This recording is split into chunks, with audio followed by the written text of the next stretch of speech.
Welcome back, everyone, and thanks again for coming.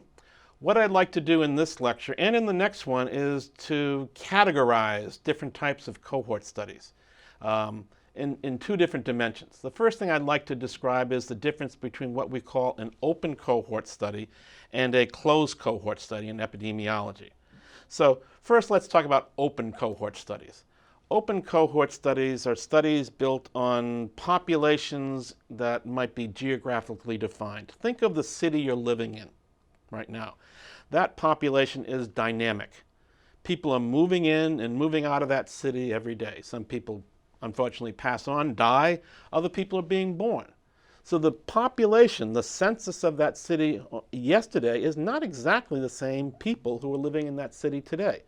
That's describing an open cohort. It's a cohort where new subjects are being added during the study, and unfortunately other people are being removed. And the best way to think of an open cohort study is to think of a geographical population for a city.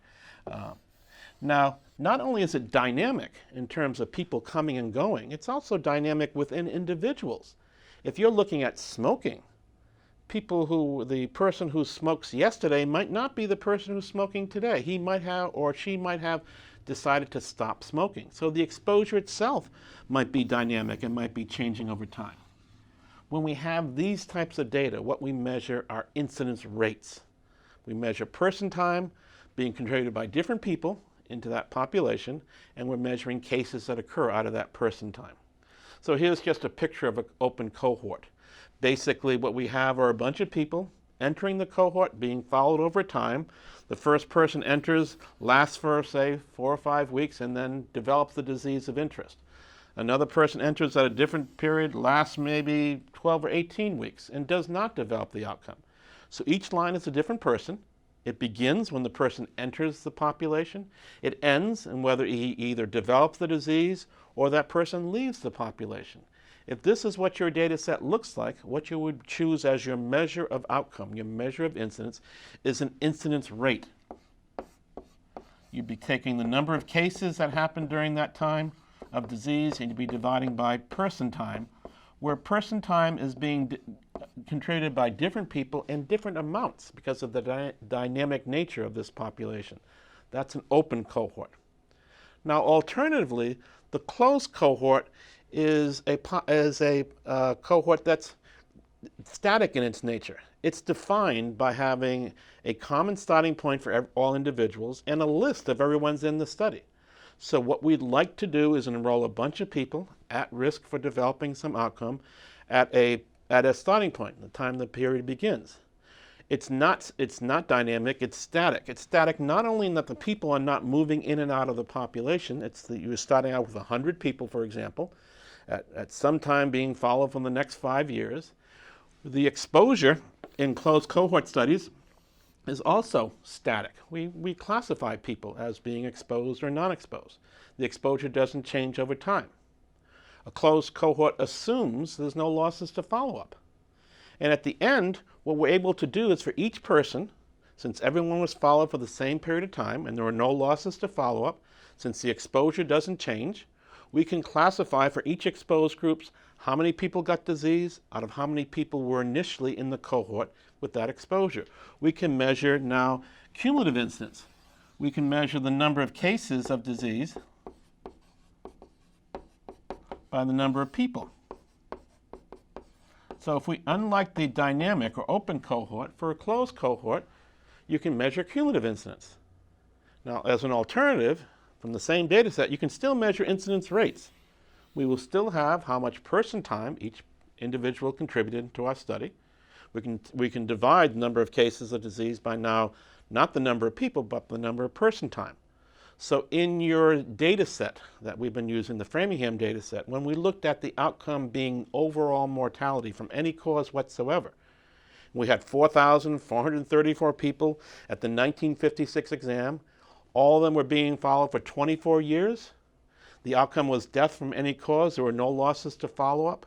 If we wanted to know whether smokers in 1956 had different 24-year estimated risks than non-smokers, we could estimate cumulative incidence. We would be using that Framingham data set as a closed cohort. if we defined exposure as it was in 1956. Now, there are other types of studies besides open and closed. We could have a closed cohort study in our minds as we develop it, but if we have losses to follow-up during that period of time, then we no longer can measure cumulative incidence. And I tried to stress that in the lectures we used when we talked about cumulative incidence and incidence rates. We used the Framingham data set not to look at all-cause mortality, but to look at, say, the development of coronary heart disease. There we stress that you could not measure cumulative incidence because of the losses to follow-up. You didn't have complete 20 years follow-up for everybody in that data set for the outcome developing coronary heart disease. In that case, what we were really talking about was another study design. Well, this is what our picture would have to look like for a closed cohort study. Everyone's followed for a fixed period of time, or they develop the disease, all-cause mortality. The bolded lines, these might be your exposed people. The less bolded lines might be the non-exposed people. You can measure cumulative incidence. And here's another display of cumulative incidence data from a closed cohort. On the figure on the left describes individuals being followed for a fixed period of time or developing disease. You can measure cumulative incidence. You can display that data in a 2x2 table. On the other hand, if you had a dynamic population, and this is what your data set looked like, people followed for different periods of time, people developing disease and not developing disease, we cannot measure cumulative incidence in that data. On the right here, we could only measure incidence rates. We could only display our data as number of cases relative to how much person time each of our groups were contributing.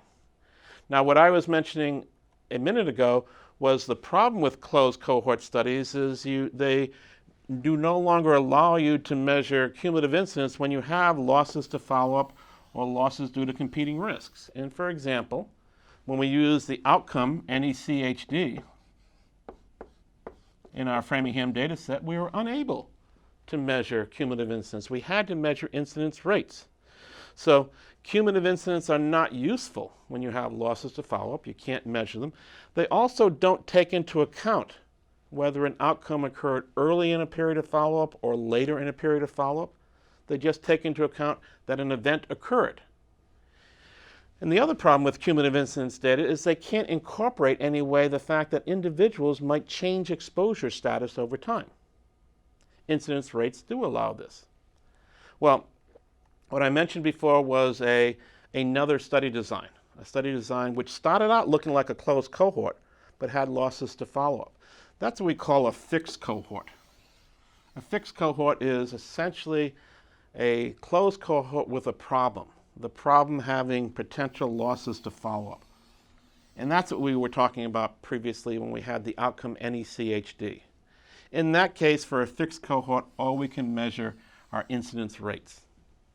So in your Framingham data set, if you're looking at the outcome, all-cause mortality, you can think of that data as a closed cohort. You can measure cumulative incidence, or you can measure incidence rates. If you're using that same data to look at the outcome development of coronary heart disease using the outcome NECHD, no longer is that study a closed cohort because you have losses to follow up. You can think of it now as a fixed cohort, and you can measure incidence rates. And finally, if you have a different type of cohort, a dynamic cohort, you basically refer to it as an open cohort study, and there you have to measure incidence rates. So the type of cohort study, open versus closed, or open, closed versus fixed, indicate whether you're going to be reporting your outcomes, reporting cumulative incidence, as in closed cohorts, or incidence rates as in open cohorts or in fixed cohorts or as another option for closed cohort studies. So here's an example of a fixed cohort study. If we're looking at NECHD as our outcome, we'd like to be able to follow everybody either until the study ends or they develop coronary heart disease, but it's these people who are losses to follow-up or losses due to competing risks that don't allow us to measure cumulative incidence. We have to measure incidence rates in data sets like this. So that's one type of classification, open versus closed. When we come back, I'll talk about another type of classification of cohort studies, prospective cohort studies versus retrospective cohort studies. See you then.